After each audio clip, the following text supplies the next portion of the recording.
Okay, I guess we'll get started. Hello, everyone, and welcome to Embracing Hope, Hope for Communities, an Interfaith Suicide Prevention Talk Story. My name is Dennis Hida, and I'll be your host today.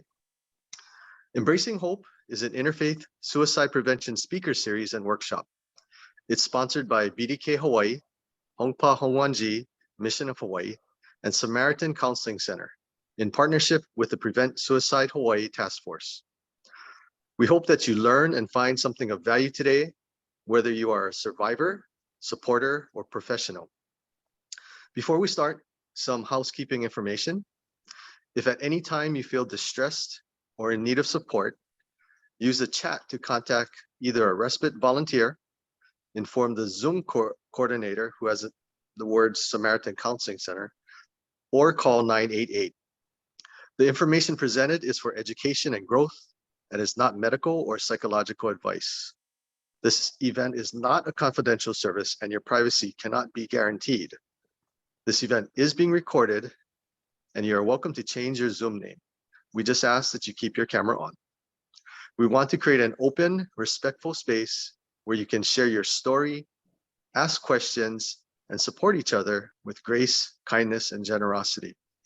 Today we have Dr. Jeanelle Sugimoto Matsuda serving as our moderator, and Ernestine Enomoto and Chad Starr as our panelists.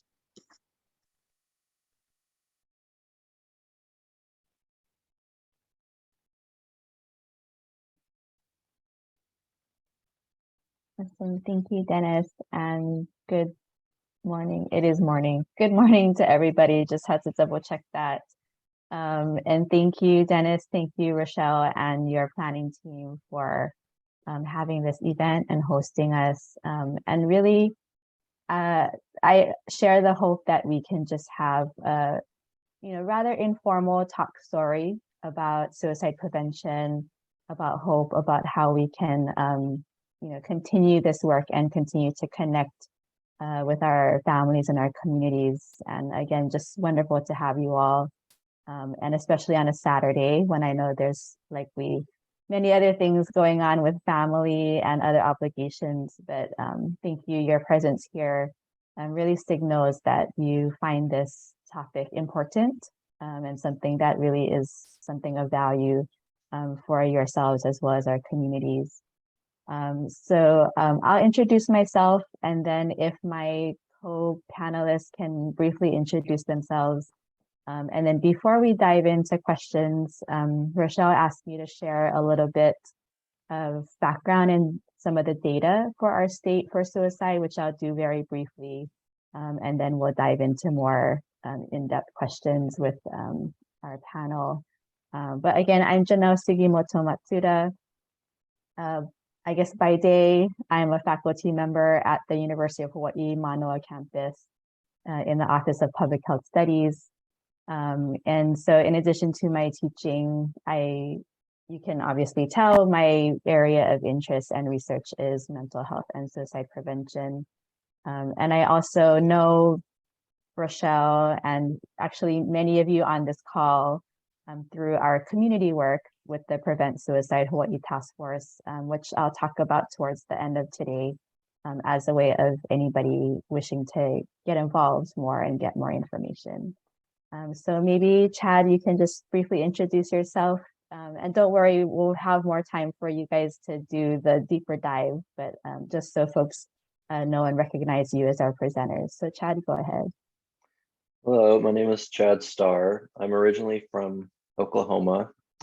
My family and I moved to Oahu. It's been just over a year now, so I hope to live here forever, but we'll see what my family says. Thank you. And Ernestine?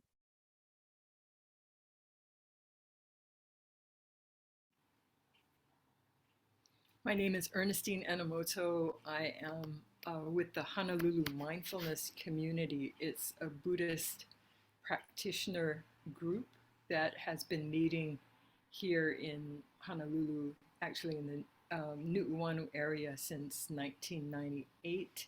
So we're celebrating our 24th year. We are students of the Vietnamese Zen teacher Thich Nhat Hanh, and he was the one who originated the practice of mindfulness and mindfulness meditation.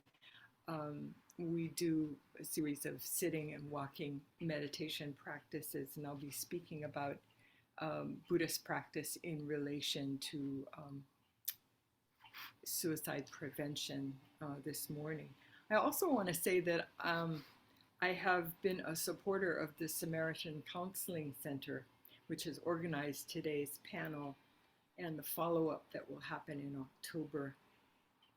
At its founding, the Samaritan Counseling Center recognized the importance of faith-based support for those who are in mental and emotional distress. And the center honored various faith traditions, encouraging an interfaith dialogue and alliance among Christians, Buddhists, Jewish, Muslim, and other faith traditions. So regardless of one's faith tradition, much can be learned, studied, and practiced toward greater understanding and compassion and peace in ourselves. So I'm really honored to be part of this group and this panel today. Thanks. Awesome. Thank you, Ernestine. I should have had you open. That was beautiful. Thank you for your words. Well, thank you again, all. And yes, just another thank you to Rochelle and Samaritan Counseling and the planning crew. This just wonderful to have everybody here. So what I'm going to do is, attempt not to mess up my windows here too much.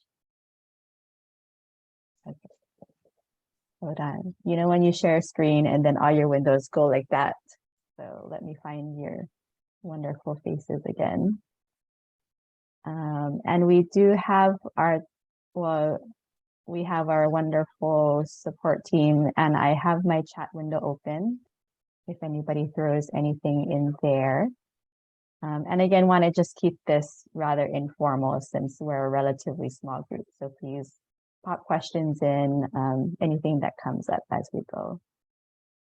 So just briefly, so again, I just want to acknowledge that we are here to talk about a very sensitive issue. Obviously, we're here to embrace and inspire hope, but also knowing that mental health and suicide prevention, unfortunately, are,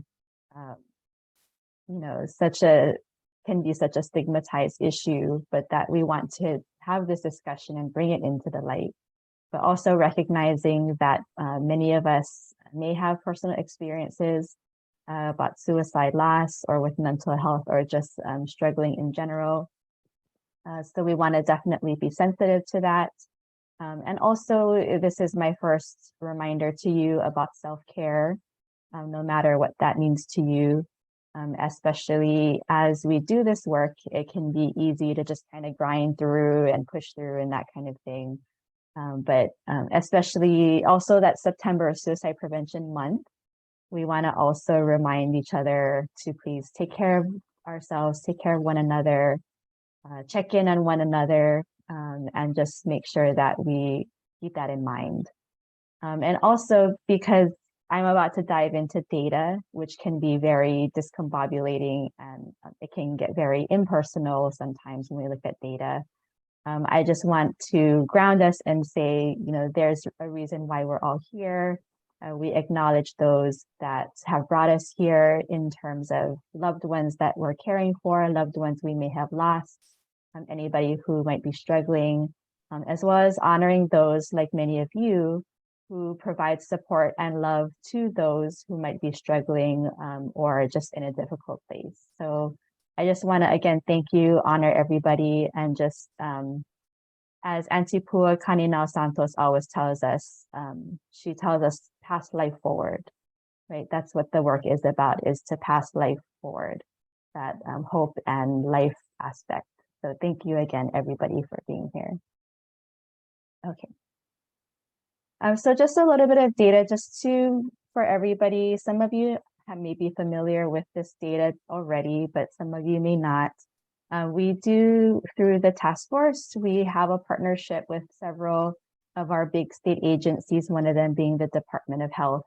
And they are very gracious to share some of these graphs with us that we can use in presentations. And so on this first graph, it's comparing the Hawaii to the rest of the states in the US. And overall, Hawaii compared to other states, we're at about the 14th lowest rate compared to other states. These are rates, so they do take into account the size of the state and the population size.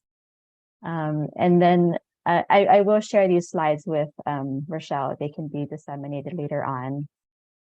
We also know that from a research standpoint, and sorry to get too nerdy with some of you, but it does matter how, from a medical standpoint, things are classified. And so there is a separate classification aside from suicide called undetermined intent. You see that at the bottom there. And those are instances where there might not be enough information to know exactly what the circumstances were. And so we do keep track of that number only because we suspect that likely some of the cases in that bucket might be suicides. And so it's just a reminder to us that likely we're underreporting in terms of what's really going on. So I just wanted to explain what that other bubble meant. This next slide talks about fatal injuries across age groups. And so these are fatal injuries only. So injuries include homicides, suicides, drownings, poisonings, which typically are drug overdoses, falls, and MVC is motor vehicle crash or our traffic fatalities. So overall, you can see at the top, it breaks it down by age group. So 0 to 15, 16 to 29, etc. And then up and down are just the rankings. And overall, you can see suicide right now is our second leading cause of fatal injury in our state. It actually, for a long time, was the leading cause. About a year ago, overdoses became #1. So definitely a lot of work still to be done in that area. And then it's just really an illustration to say, again, that I think most of us here already know that suicide is not just confined to one age group, right? That it is across the lifespan concern, and definitely makes these kinds of prevention efforts even more important. And the next common question I get in trainings is, what have we seen due to the pandemic? And a lot of you have probably seen newspaper articles about things going on in other countries or even on the continent of the effects of COVID. And right now, again, we always look at data with a grain of salt because there's a lot of limitations depending on how you look at data. But overall, we're not seeing a really obvious trend in terms of suicide deaths related to the pandemic. So what this graph shows us, it's comparing the period of 2010, 2014, then the second time period is 2015, 2019, and then comparing it to the data we have for 2020, which was the first year of COVID. So we're not seeing a big trend in terms of suicide death.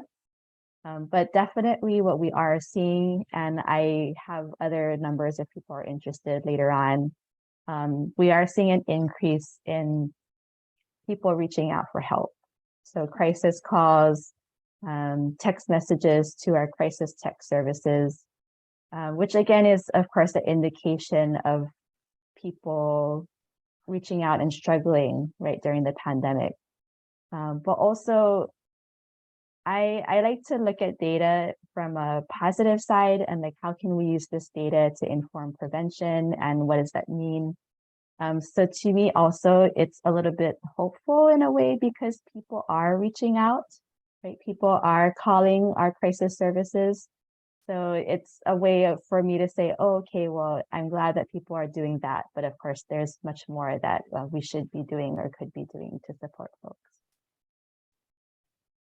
And lastly is last data slide, I promise. I know too much data and then people's eyes go crossed. But I didn't want to leave you only seeing the mortality stuff, but also that we are, like I was saying on the previous slide, tracking things like emergency department visits, calls to hotlines and things like that, and other hospital data. And knowing that if we look at deaths by suicide, which is about 190 or so per year in Hawaii, that's just one small piece of the picture if we're thinking about how do we use data to inform our programming. So again, it's kind of a snapshot. I know that was a lot, but just wanted to share this is what's going on. And also we're going to dive in with our panelists now. And towards the end, I'll share a little bit more about what the task force is doing, because we definitely want people to know not only what the issue is, but what kind of activities are going on and how people can get involved. All right, so I will stop sharing. And in a minute, I will stop talking, I promise. Okay, so let's dive in with our panelists. So I think first, both Ernestine and Chad, you did some brief introductions, but I don't know if there's anything more that you want us to say about maybe what brought you to working in mental health or suicide prevention, and any other ways that you want to you feel comfortable commenting about your personal connections. And I guess Chad will start with you, if you don't mind. So in 2019, July 1st, my wife and I lost our daughter, Sienna, to suicide. She was just 12 years old. So obviously it was it's so much to deal with, something I never imagined I would have to deal with or be faced with. And so, since that moment, I've really done everything that I could possibly do to just raise awareness and talk to parents. And I just don't want another parent to ever have to go through that or to feel those feelings, because it's changed my life forever. My new normal is completely different. And so I've been very open on social media about the struggles that come from that. And I myself have struggled with attempts. And so, losing a child to suicide, it definitely made my life harder in that aspect of just, like I said, my own mental health struggles. And so when my family and I moved here last year, I've always felt connected to the people here. We had been visiting for, I think, the last 8 years. And every time we would come here, I told my wife, I said, this is home. This feels like home. And my wife is originally from here. Sienna was born here, and her brother. So I adopted them. So there's roots here. And but this year I actually decided. I just woke up one day and knew that I needed to do something. I had kind of taken a break from sharing Sienna's story, because it does get a bit overwhelming at times. I want to help people, and then when people are constantly reaching out, for me, I realize how much people are really struggling, and how many people are really struggling.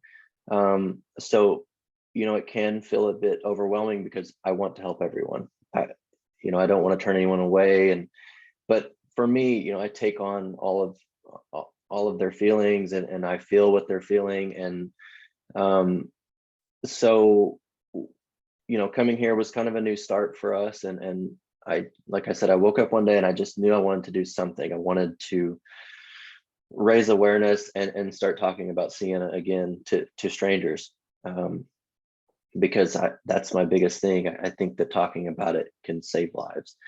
So I told my wife, I texted her and I said, I want to do something big. And she said, well, do it then. So I think within maybe the next day, I had decided that I was going to walk the perimeter of Oahu to raise awareness for youth suicide. And I just started watching YouTube videos on how to prepare for it, and just what things I should pack. And so I think within the week, I had decided that's what I was going to do, with no training or anything like that. I just knew I wanted to walk around 20 miles a day. And I had made a post on Facebook in a local hiking page, and just kind of asking for advice. And it went somewhat viral. And then I ended up having a couple news interviews. And so I was extremely thankful for all the love that I was getting and support, and looking at those graphs and things, like I see those numbers, but the number of people that reached out to me that have been impacted by suicide seem far greater than that. And so I think, looking at numbers, it's good to see that, and a lot of people need to see that. But then when you're faced with people and you're hearing, these stories of how it's impacted their lives, that is what really kept me going and made me want to do more. So I'm, like I said, I'm really thankful for the people here and how much love and support that I had. And it took me 7 days to walk the perimeter, but I just could not believe the support that I had from complete strangers. I spent a lot of time crying with, people I'd never met before, but it was a beautiful thing, and it helped me in my own struggles. And it just, 3 years later, I'm still grieving. But to meet people that are struggling still, and that have lost someone to suicide, it helps me just keep moving forward and wanting to do more. And so that is what brings me here, and that's what keeps me motivated to just keep raising awareness and trying to save as many children and just people in general as possible. Thank you, Chad. And I know it's a lot, especially as a survivor, but as you said, I know that already you've inspired so many others to connect, make that first step, have that first connection. Yeah. And that's so important. We talk about that in suicide prevention, that your comment about that it's strangers coming up to you and just wanting to connect. That's such a powerful statement, in that oftentimes people are just looking for somebody. It doesn't have to be a physician, it doesn't have to be a counselor. They're just looking for somebody to connect with. And that's very powerful, and definitely shows that the impact you're having in terms of inspiring others to connect and tell their stories. So thank you. Yes, I want to go, thank you. Let's go to Ernestine. If there's anything else, Ernestine, you want to add in terms of how you're connected to the work. And maybe, I know you have a lot of really wonderful nuggets of advice and information for us in terms of looking at suicide from the faith aspect. So I'll turn it over to you.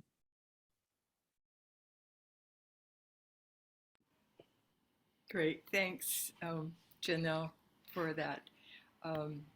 And thank you, Chad, for your sharing to open us up to an understanding of a parent's perspective on this really important topic. As a caveat for myself, I have not personally counseled on suicide prevention.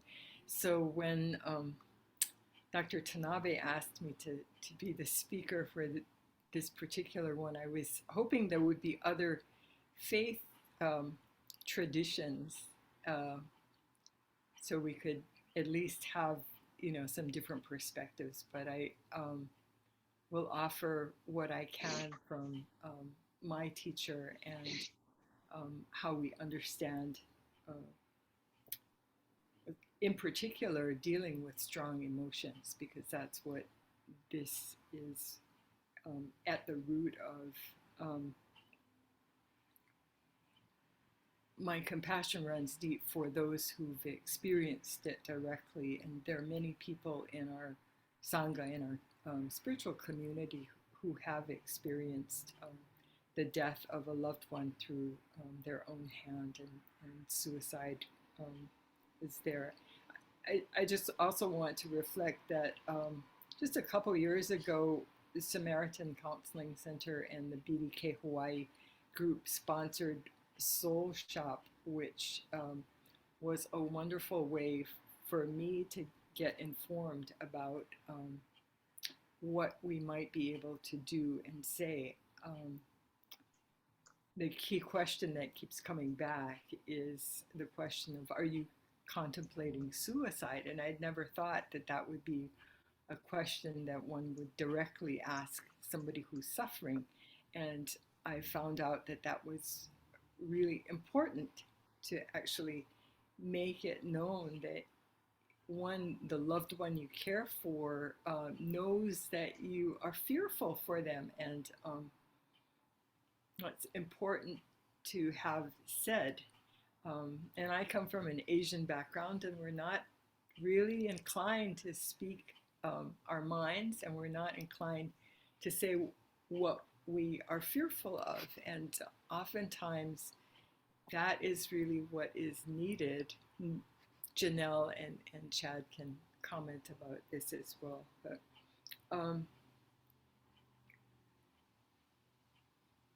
let me just say that to begin, and maybe hear a little bit from Jeanelle.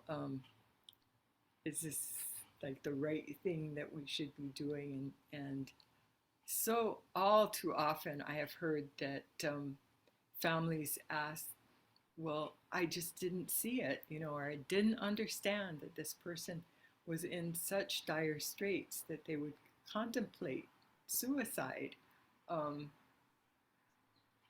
So maybe you two would like to also comment a little bit, please.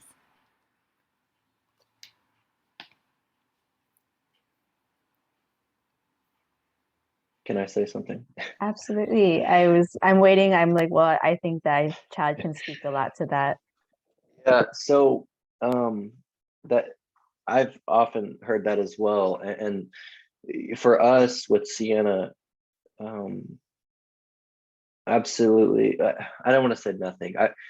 I believe the night of Sienna's passing that she had posted a few things on social media, a few concerning quotes that she had found online, and we didn't know about this until maybe a couple of days later. So, I've looked back on that night and the days leading up to it, and I've spent countless hours looking back on that, trying to find something. But the only time that I can think of that she showed any signs was one time I'd opened the door to the garage and she was just sitting out there listening to music. And looking back on it, it was a bit unlike her, but what 12-year-old doesn't just want her own space to, be in her thoughts or just, be alone. I mean, she has a younger sister, and so I didn't think anything of it. And honestly, like, that's the only thing that I can think of. So that for me, that wasn't a sign of, crying out for help or anything like that.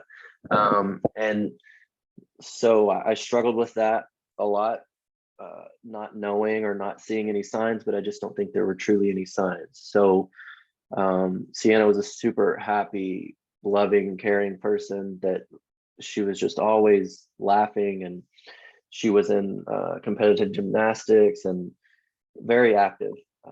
She loved to go skating on the weekends. I mean, she loved being with her friends. So,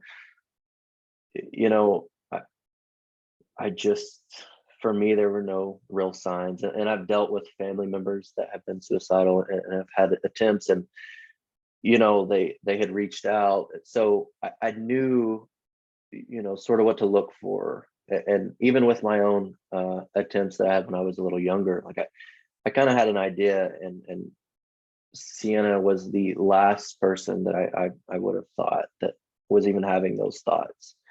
So yeah, I would say that it's very common to hear that, and I've been asked that, and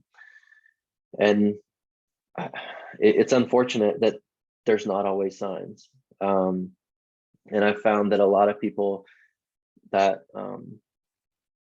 that do that, a lot of people don't want to bother people, or they feel like they're bothering someone if they're asking for help. So I think that a lot of times that you won't see the signs. That this is just based off of what I've read and things like that. I think that sometimes you won't see the signs because they don't want to feel like they're, a burden to anyone, and it's very unfortunate. But even for myself, like that, I've felt those feelings. So, from that perspective, I understand that side of it. Yeah, thank you, Chad, for sharing, and Ernestine for starting that discussion. I think it is such a difficult thing when we talk about warning signs. It's such an array, right? An array of ways that somebody might show or behave that could be a warning sign. And also it's not typically very obvious, right? It might be something very subtle. It might be just, like you said, Chad, that they don't want to be a bother, right? So they're trying to tuck it in a way that is not super obvious. So, in trainings, we do kind of review some of the warning signs, but the bottom line is, what's different? What's a different behavior? But again, it can be so subtle that it can be difficult. The other thing that we hear often is that different people in their interpersonal network notice different things. Obviously, Chad, with your daughter, you have the father-daughter relationship, but there are peer relationships, teacher relationships, etc. And so sometimes different people notice different things or just these different subtleties, but it's difficult oftentimes to put the pieces of the puzzle together because we don't always have a great system to do that, but also going back to what I want to talk about next is this big S word, stigma, in the room, that either that person is feeling the stigma themselves, that I don't want to be a burden or that kind of thing, but also people that notice, even if it's something very subtle, people are like, oh, that, I don't want to intrude. I don't want to, invade their privacy. I don't, want to mean like I'm offending them, right? And that all comes from this discomfort that emerges in different cultures and in different communities of why we might not say something. And so I think that's kind of the message that we want to give is it's complicated. There's so many different types of warning signs there could be. They're not always obvious. But so if you do notice something, please reach out. Please say something. Please ask a question. And just, how can we be better as a community of putting the puzzle pieces together? I don't know if that makes sense. And Ernestine and Chad, please jump in with your other light bulbs. I'd like to say, like, I do think it's very important to, as a parent or even as a friend to someone, I think it's very important to, for children, it might seem a bit annoying if you're constantly asking, but looking back on it, and more so now, like I am now that annoying parent when it comes to, just talk to me, just about anything, literally anything. I mean, I try to make it a point every day to just say, how was your day? But really be in that moment and not be on my phone when my kids are talking to me, just so they really can feel some validation there. And because there's nothing in my life that's more important than my kids. And especially if you're dealing with someone with those thoughts, I mean, it takes no time to just really listen to someone and because, if they're gone, you don't get that back, and you don't have another chance to hear what was bothering them. And so I do think it's important to be, the annoying one, and just know that, if you're constantly checking on someone, it just becomes, it's just normal for them to know that they can come to you, that there's someone that truly cares and will listen to them without judgment. So, that's what I do with my kids now. And even after all the work that I've done, just recently with my youngest daughter, Isabella, she's 9, I found some stuff on her phone that was very concerning. And so that just, it goes to show me that, I mean, things can happen in their lives just in one day that can change everything. So if you're not constantly checking in, any time can pass and it can be too late. So again, that's why I tell parents or just anyone in general, just be annoying and just talk to them and just hear them out.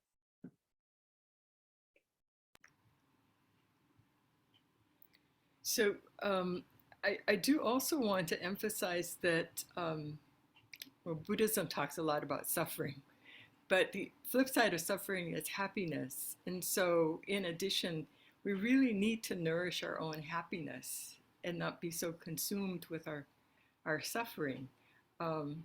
Easier said than done, right? When you're having strong emotions, negative ones, anger, upset, fear, anxiety, and so forth.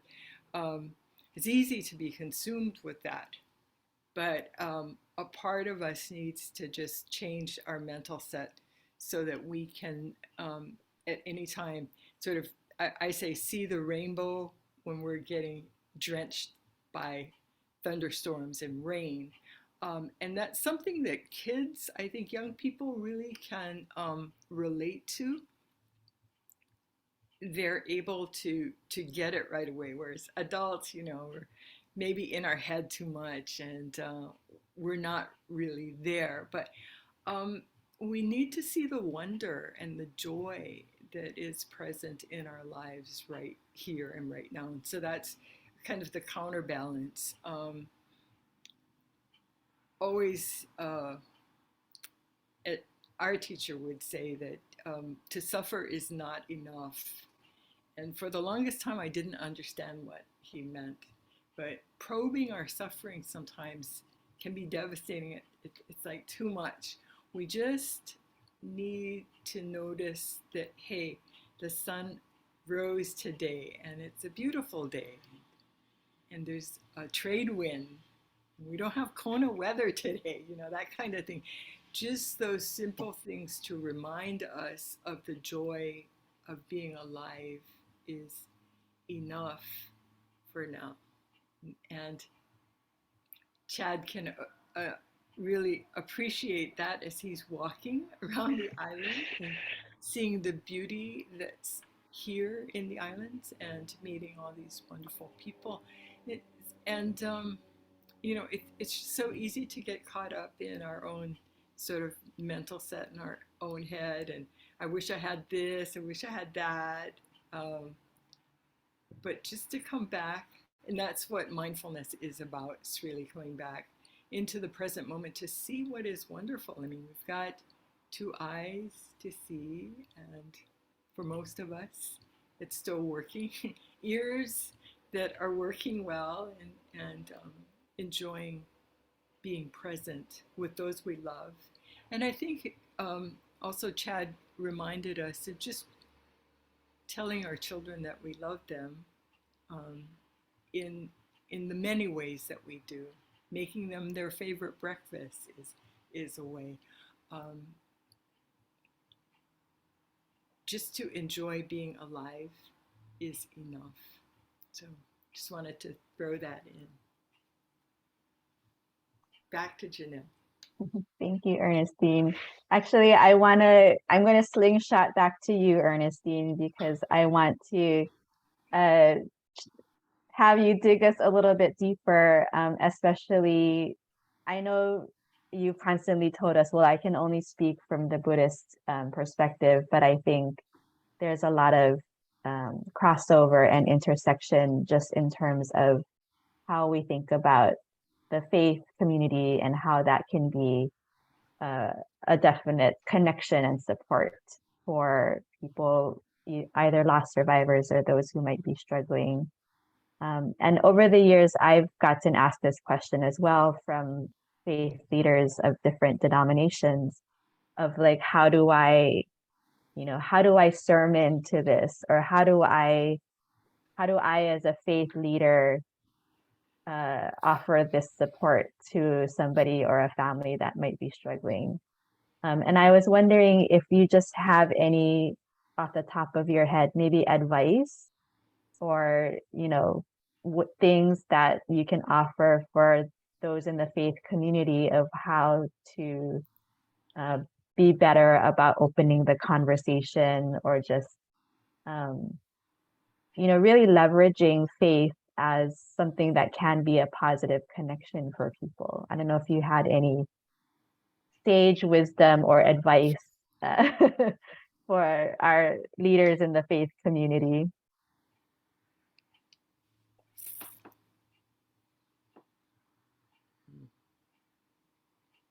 So I actually was going to start and say that earlier on in my practice, when people asked me about how to deal with depression, I had a really hard time in saying that meditation was helpful, because I didn't find it to be particularly helpful. And then over the course of many years, I realized that it was my own lack of understanding about my own practice that made me say that, because I have found over the years it is useful, but maybe not in the conventional sense. And so by that I mean we generally think of meditation as sitting practice, where you come back and you sit on your zafu and contemplate life. But that in and of itself, I mean, might work for some people, but it might not work for other people. And for me to deal with strong emotions, one of the best ways is the practice of mindful walking. And I've used that for myself. And you know, sometimes you just want to get out of your head, and that's what mindful walking does. It says, okay, like you're taking the dog out for a walk. That's what you're doing with yourself. You're picking yourself up and you're going for a walk. And we consciously breathe in and walk and breathe out and walk. And so kids can get this right away. It's very easy for them to understand, but adults might need a little bit more training. So it's just being aware that I'm breathing and I'm walking at the same time. And you commit to, okay, I'm just going to do this down the hall, you know, or from my apartment to my car, or when I get to the office, when I park my car at the office, I'm just going to walk from my parking place to my office, and I'm just going to focus on walking, nothing else. Okay, I know that I've got a meeting coming up. I know I've got to talk to a whole bunch of people. I know blah, blah, blah. I have to do this and that. But you just sort of put that on hold and say, okay, for this short distance, I'm going to do walking, mindful walking. I'm just going to be present with whatever is. And actually, this is one of my favorite things to do when I'm about to board a plane. I don't know about you, but I get kind of anxious when I'm flying, especially during the pandemic. I was getting pretty anxious. So once you submit your ticket and then you're on the concourse and you're just walking, I do walking meditation. I just breathe and I walk and I just am present with my feet and my breath. And sometimes I can alleviate my stress and my fear. I like to also send good energy to the pilot and the flight attendants and all the people on board, thinking that they might be feeling as anxious as I'm feeling. But it sets my mind at ease. And that's what my practice can support me in doing, regardless of what I'm doing, what I'm going to be doing next. So rather than projecting into the future or being sort of taken up by past, you just are present with what is and being available to what life offers. And it's amazing how much that can be a light for oneself. It is for me. So if this works for you, please try it. It's a start. Thanks. Thank you, Ernestine. I think definitely we all need more practice at being in the present a little bit more. I think with everything going on, whether it's work, whether it's school, whether it's just personal obligations, we all have this tendency to, okay, what's the next 5 things that I need to be thinking about? And so it's definitely, I'm still learning and trying to practice just being in the moment and being present.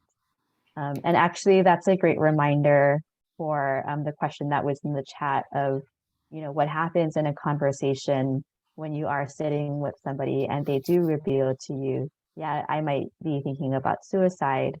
And in that moment, it's, a natural human tendency in your head to just kind of go, oh no, like in your head, like, oh my gosh, like that's terrible. And oh my God, what do I do? And how do I, so actually your comments about mindfulness really sparked not just in terms of self-care, but answering that question, and even Darcy's advice of how to be present when you're talking with that person, that, you're not looking at your phone, you're not like looking around, you're present in that conversation, right? And a lot of times, like I put in the chat, it's just keeping the conversation going, right? Not the, oh, okay, you said that word, so now we have to call so and so, or who's the next person we have to talk to, but just, sit in and be in that moment, in that conversation with that person. And just a lot of times people are just looking for somebody who will be there with them, sit there, listen, be present, like active listening, all of these skills that we learn about. And like, tell me more, you don't have to offer sage advice at that point. You don't have to know all of the crisis numbers at that point. It's just, they're looking for somebody who will just be open and listen, be present, right? And not be looking at, oh, what's the next thing we have to do? So I think mindfulness definitely, what you're talking about, Ernestine, works both ways as well, even in that moment of that conversation. I think, Chad, you alluded to that too, right? When you're talking with your kids, how do I be present and not kind of think like a parent in that moment, right? Do you have advice on that point? Well, I do want to add how important I think it is to get outside. I there's often times where I'm feeling really down. I have blackout curtains in my room, so I never know what time it is. And so, when you're in that moment, I just, if I get up and I go outside, I just feel better. And it is definitely important. Obviously, exercise has been proven to help so much. I mean, so many benefits, but just being outside is so important. So sometimes when I'm talking to my kids, we live pretty close to the beach, so we'll just walk. Like you were saying, just walk. And my daughter loves talking almost as much as me, but and so just walking around the block, and I'll leave my phone at home, or I often keep my phone on do not disturb. So, there's never a distraction, and she will leave her phone at home without even being told to, which I think is awesome. So, again, just being present, and if you can get outside, great. That's why I love this place so much, because it's just beautiful all the time. And that's just very important to me, is being able to get outside and like you said, listening and being present. Yeah, thank you. Actually, Ernestine and even Rochelle, if you have other resources to offer later on that we can send to folks on mindfulness. I know there's many who are actually facilitating or teaching this locally. I think those would be great resources to offer as well. And I think there's different forms maybe of mindfulness, or just that practice of being present. in different faiths and in different cultures, right? Whether it's faith, culture relating to faith, or culture, other types of cultures. But I think that's something maybe almost universal that exists in the different faiths and different communities that we can definitely all practice, whether it's on a day-to-day basis for ourselves, but also if we find ourselves talking to a loved one, how to be mindful and how to be present in that space. So definitely a great reminder there. Thank you, Ernestine. Actually, I'll call you after this because we might need some coaching on mindfulness.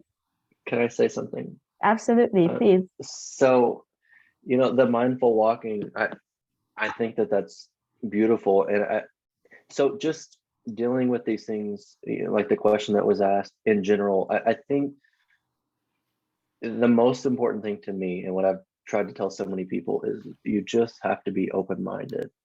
And if you're open-minded, I mean, you can truly hear someone and be present, and and there's no judgment or things like that. And I think that meditation is absolutely amazing, but it wasn't until I told myself, like, you have to be open to this. If you're open to it, you can truly feel this, and it's beneficial. And I've just, my life has changed since I've become so much more open-minded and been open to new things, and even just learn behaviors from how I was raised. I had to step away from some of those because I was trying to break those toxic cycles, and until I was open-minded and was able to, I obviously have respect for my parents, but there were some things that they did that I don't really agree with. But I had to be open-minded to not judge them, but I wanted to do things differently, and for me, a more healthy way. And the more research I did and books I've read, it's all about being open-minded and just being willing to say, hey, maybe this wasn't the best way to do things, and I don't have to continue doing that with my children. And that's what I've done, and that's what I found the most success in.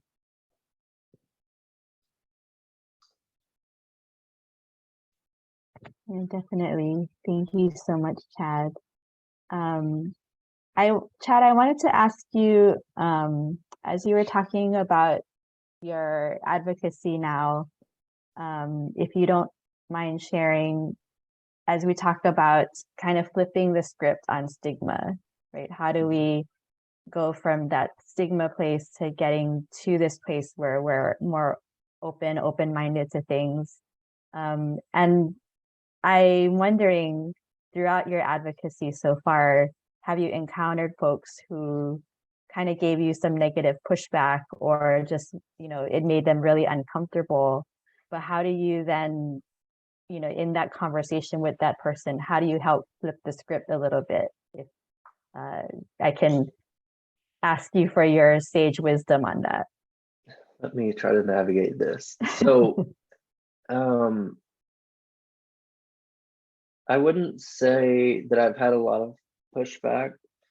And I think, well, the biggest thing to me is in my opinion, there's so much stigma because it just hasn't been talked about a lot in the past. And people were often judged. I remember seeing a psychiatrist when I think I started seeing one when I was around 17. I'm 33 now. And I remember, I went to a small school. I graduated with 33 people. And I remember the judgment because I didn't care to talk about it. It wasn't, I don't know. I just didn't feel any shame or guilt from it. But when I would talk about it, I remember people, the comments that they would make, and because it just wasn't as common to seek help or I guess to talk about it really. So I think the stigma is there because it's just, people just are so concerned to even say the word suicide. And I know that it can be triggering for some people, and I understand that. But I feel as if we continue to, let me try to say this professionally. If we continue to, just walk on eggshells, then we can't really break through. And I think that that's what we have to break through and talk about it. And I've found that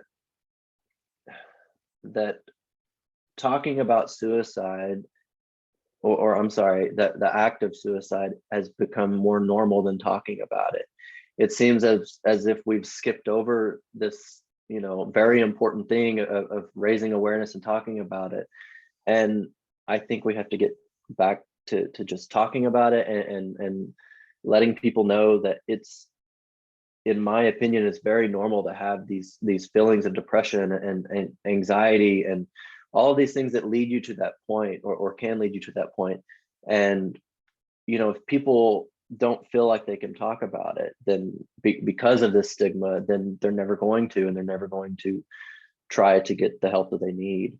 But I try to look back, and I think that I've talked about it so much. I've been so transparent on social media, that I haven't had a lot of pushback at all. I think that, if someone didn't agree with me, I think maybe they felt they couldn't tell me, which, I do my best to not create an echo chamber. And, I don't want to block out the people that have differing opinions and things like that. I want to learn from that and learn why they feel the way that they do. So I guess I have talked to some people that sometimes with religion will have different views, or some different religions on is it a bad thing, and things like that. So I've listened to those people, and I've talked to them without judgment. I that's my biggest thing, is I don't want to judge people, because a lot of times people just they have these beliefs on something because that's how they were raised, or and so again, I just, talking about it is so important. I will talk about it until I can't talk anymore. And in doing so, I know that I've helped people. People have told me that me talking and raising awareness has helped them. It's helped them talk to their kids about it. And I'm extremely grateful that it's now being talked about in school. And because I think that the teachers, they're so important because they spend so much time with our kids. And I think that they really need to be educated on it, and because they can see the signs first. But we have to talk about it. We have to break through and not feel like it's a bad thing to talk about.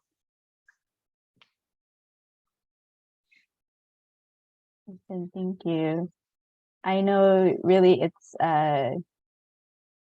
both a passion, but also it's a place of vulnerability for yourself, putting yourself out there, sharing your story. So I think we can't say thank you enough for doing that. And also, just in my work with different communities, there is that range of reactions that we might sometimes get when we talk about suicide and mental health. Ernestine, I wanted to give you a chance if you wanted to hop in on anything, or other things that popped in your head while Chad was speaking.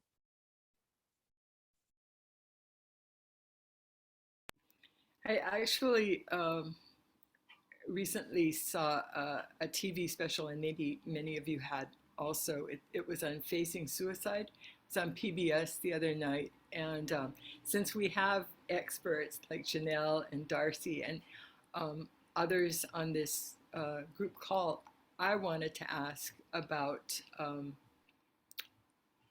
the proposal that I guess it was a theory being espoused that you need three things for suicide to happen. One, the person has to feel that they are a burden. Two, they might be overwhelmed by some strong emotion like loneliness, anxiety, fear. And 3, they need some device. I mean, it could be a gun, it could be pills, whatever. But those 3 things have to converge in order for it for suicide to occur. And so I was wondering if some of our experts in the field there might comment about that. Have you heard about this, or can you speak to this theory that you need these 3 things? Mine's more of a question. Go ahead. Thank you, Ernestine. I was just joking that, oh no, you're a panelist. You're supposed to answer, not ask questions, but that's okay. And I know many of you actually on this call are also doing this work. So I invite anybody to please, we're a small group. Don't feel like you have to be chained to the chat. You can unmute and just participate in the conversation as well. And I am familiar with the PBS special. I haven't read it yet, but I think many of our local experts help to contribute to that. I mean, there are a lot of theories that try to help to explain, just behavior in general, human behavior, but also, what might lead us to crisis, what might lead us to actually attempting suicide, and even that jump from somebody thinking about it to actually attempting. And you're not going to like my answer, but it's complex, right? That's really the answer. Even in the research that we have, as human beings, the strongest predictor we have for future behavior is past behavior. But that's hard, right? Like it's hard to really even use that as a marker, because that only, from a very numerical standpoint, it only helps us to predict suicide maybe about a third of the time. So it's the strongest predictor we have, but it's not a foolproof predictor, right? Because it is so complex. There's so many factors that are involved. There's, a lot of times, like the media will say, oh, this person had financial troubles and that led them to attempting suicide. And it's never that simple, right? When you peel the onion and you look back at what other things might have been going on for that person, only that person knows, right? Only that person really knows and understands. The rest of us, we're just sort of doing our best to put the pieces together. So it is complex. So it's not to say that the research is not valid and it's not important, because that's my job. I try to do research and try to find solutions, but also that it is really that pieces of the puzzle thing. And also, gosh darn it, we're humans and we're so unpredictable, right? Human behavior. Like I can't even get somebody to quit smoking, like through public health campaigns. How can I get people to do other things, so it is complex, definitely. Sorry, I'm looking at the chat, and any of you that, again, don't feel like you have to stay in the chat, you can participate in the conversation as well. Darcy, I don't know if you wanted to weigh in on the theoretical versus the how the rubber hits the road kind of issue. I think a lot of the time people are afraid to quote unquote bother people, but they actually are hurting. And I think just the idea that someone can hear them and can understand where they're coming from, whether or not they agree. And they don't have to agree, they just have to listen. I think that makes a huge difference. That's kind of what Soul Shop talked about. It's not about, yes, you're right that everybody hates you or whatever, because, I want to understand what it's like to be you. I want to hear what's hurting you, what has helped, what has hurt, what kinds of things you need at this time. And it's usually the bond and feeling cared about that will help them to reach out towards somebody who can help them in a different way, whether it's a family leader, a minister, a priest, a therapist, something like they may worry that they're going to bother people, maybe ashamed, but if they're not alone in their journey, that they're doing this not just for them, but maybe to help their family, because their family suffers too when they go through something like that. And when you're depressed and upset, the world becomes very small. There's just you and your pain, and you don't really think about anything else. So part of it is to being able to expand it to at least let one other person in, to let them know that you care. And you want to do something to help them. That can be immensely healing in and of itself. Thank you, Darcy. I know you're supposed to be our respite person. I don't want to put you on the spot, but you are also an expert in this area, I know. Chad or Ernestine, did you want to weigh in anything else on this question? So this is Ernestine again. I want to acknowledge Gay for making the point about mindfulness, that mindful walking, that meditation can seem overwhelming, and we don't have time. We feel like we don't have time. We can't afford to do this. But walking might be possible. Mindful walking might be possible. And I want to also share 2 other daily activities, maybe 3, that we do that can cultivate our mindfulness. And the reason we cultivate our mindfulness, and Gay said it really well, she said, well, it will break up my negative thinking. And just even for a moment or two to break that negative chain of thought, that's what you want to do. You want to stop that particular negativity and reframe it, basically. Okay, so 3 other ways in addition to mindful walking. Doing the dishes. For some people, they really like doing the dishes. I have a friend that just loves doing the dishes. For most of us, it's a chore, right? But if we can do it with attention, and we don't have to like it, but we can just do it with attention and mindfulness and breathing, we come back to the present moment. And it does the same thing. It sort of breaks that negativity in our thinking. Again, that's really the purpose. Come back to the present moment. Thich Nhat Hanh used to say he loved to play with the soap and the water.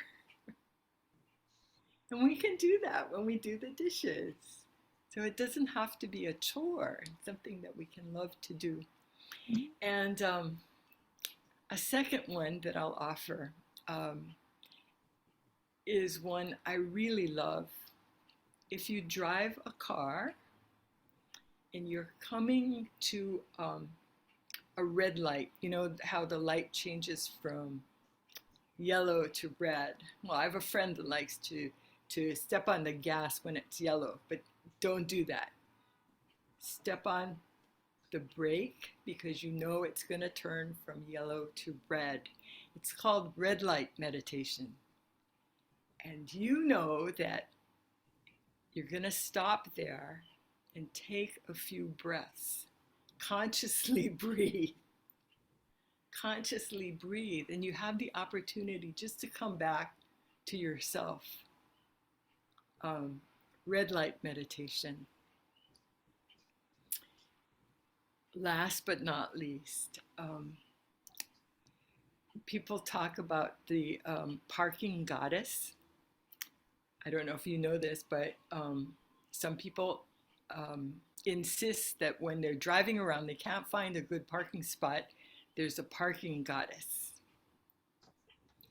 Okay, rather than call on the parking goddess, offer joy to the person who just got the spot. This mindful joy, and give good wishes to that person for having just gotten a parking spot. It's wonderful. You might have to park far, far away, Mhm. but you've now sort of fed your empathetic joy in that moment. And that mindful attention is another way of changing a negative thought. So those are 3 suggestions for more mindfulness in your day that don't take up any more time, energy, and effort. So I hope those work for you, Gail, and everybody else. Aloha. I think Ernestine's a better person than I am.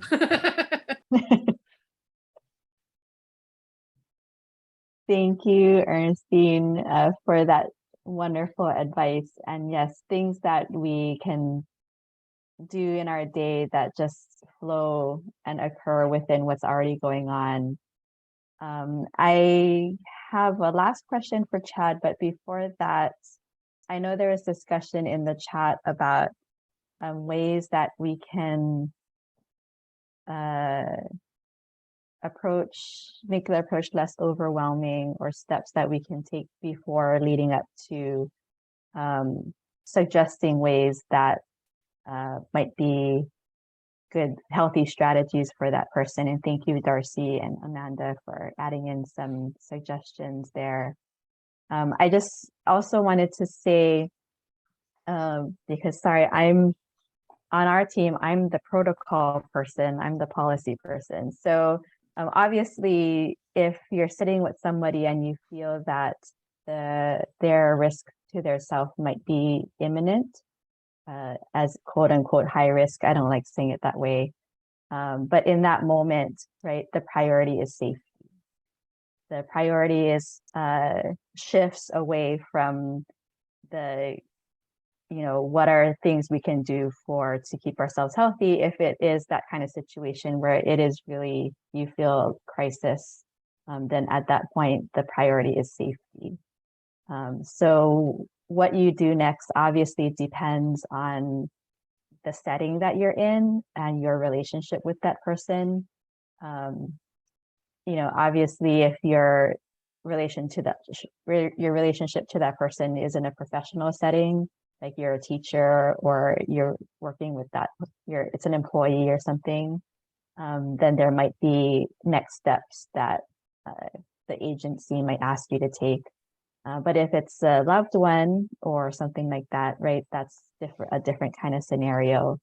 If you want to practice that more, then that's my plug to say, come to training, right? Come to training to practice this kind of stuff.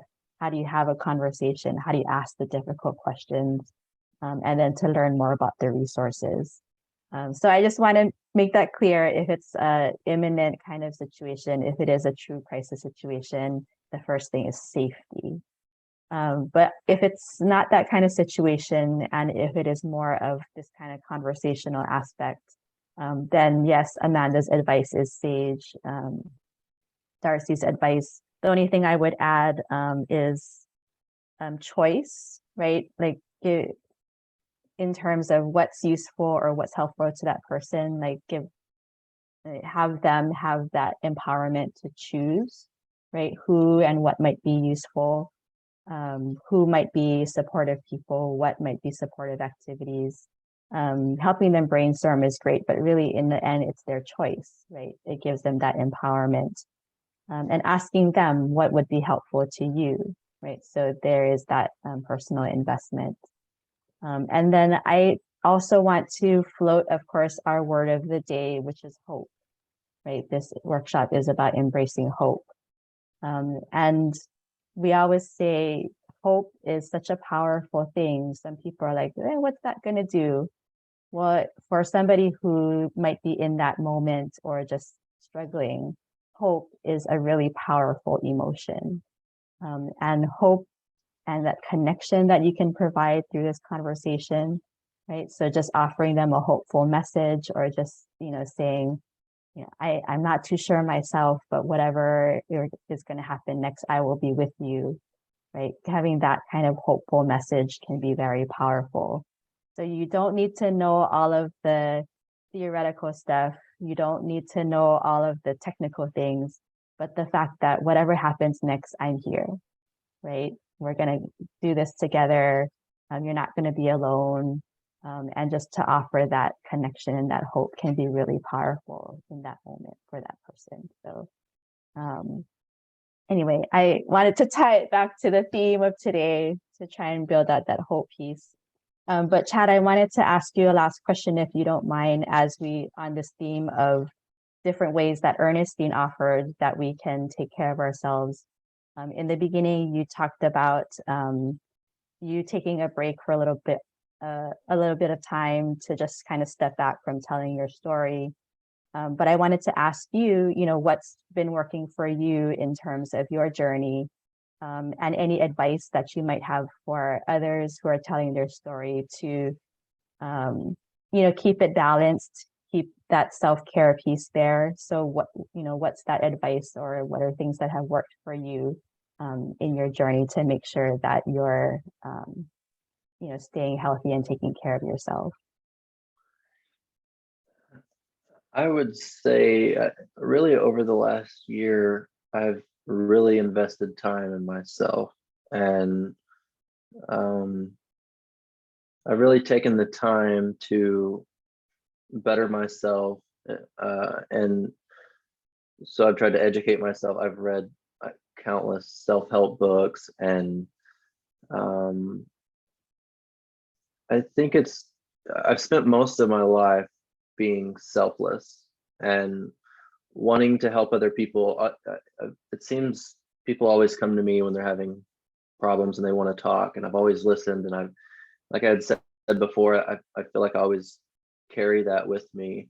And oftentimes I would put my own feelings to the side. So I wanted to help everyone else, but I wasn't helping myself.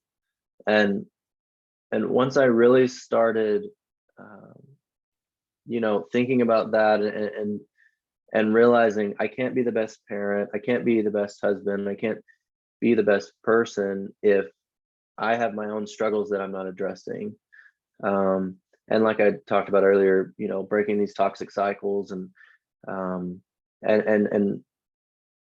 one big thing for me was accepting that I had some childhood trauma. I would often compare my childhood to others and everything. Well, it wasn't that bad. It could have been worse.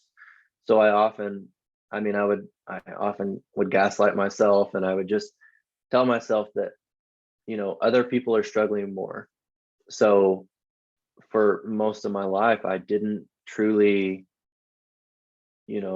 take my own feelings into account. And I just, once I started doing that, once I started meditating, doing yoga, anything that I could just be at peace with, and again, exercising or anything like that. Once I started doing those things, I really found myself, and I truly love who I am today. And I think when you love yourself, that you're capable of doing so much more for other people too. But I truly had to love myself before I could help other people.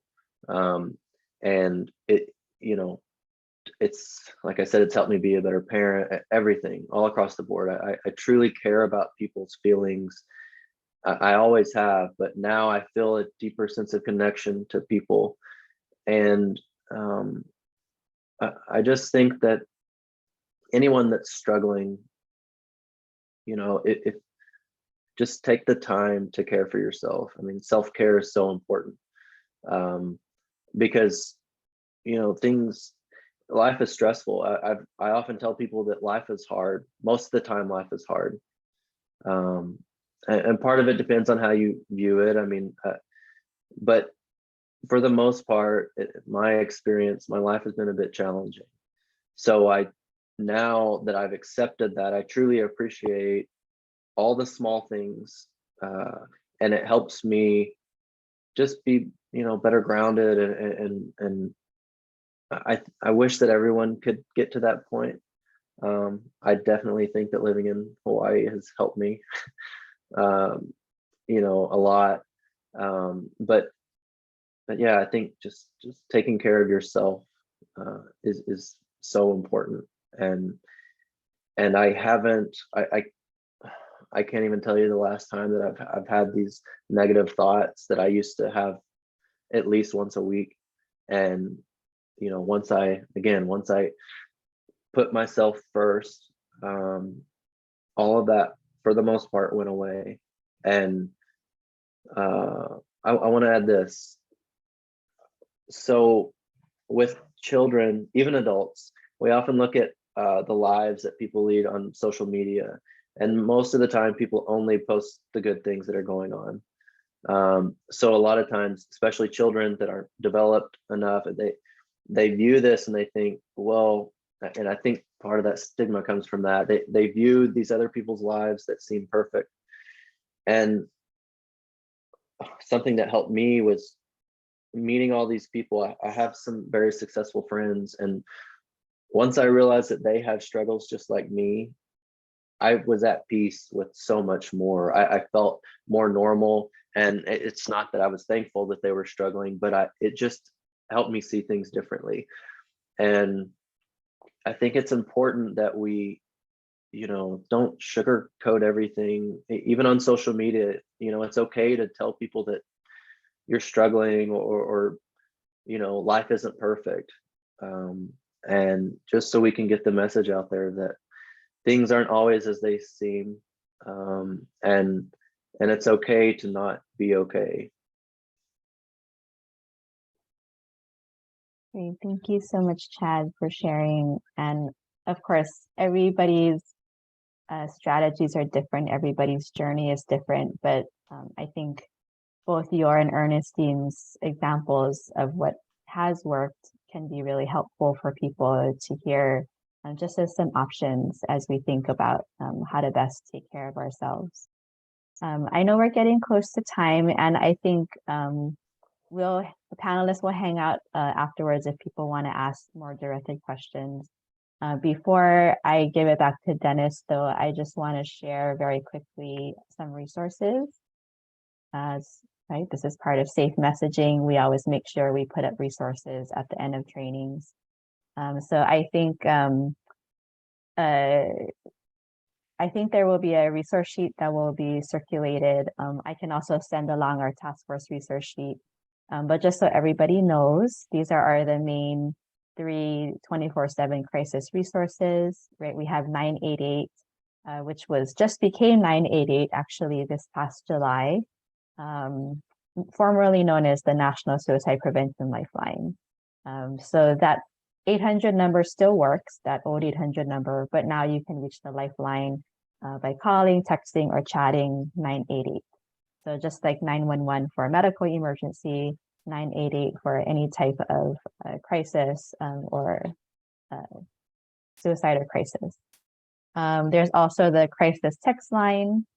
So right, probably many of you know our young people like to text more than they like to talk. So you can actually text to 988 now, but there's also the National Crisis Text Line. And then finally, Hawai'i Cares, which is our local crisis hotline here. And either of those numbers at the bottom work for 988 for Hawai'i Cares. I also wanted to just say you're not alone in both yourself if you are here with a personal connection, but also if you're interested in just getting more involved with the work. The Prevent Suicide Hawaii Task Force is our statewide network of anybody and everybody who would like to come to the table around this work. We're open, we're a grassroots organization, and we do have folks across the state. So if you're dialing in from another island, then we have folks that we can connect you to on your respective island. And then finally, I wanted to give a plug to our Hawaii chapter of American Foundation for Suicide Prevention. Lots of great resources on the website at the bottom. But of note, coming up in November, every year, the Saturday before Thanksgiving is International Survivors of Suicide Loss Day. And so we are going to have an event. I don't exactly know where and the details yet, but if you are interested in joining us, it's a space and place for loss survivors to gather, and also those who help to support loss survivors.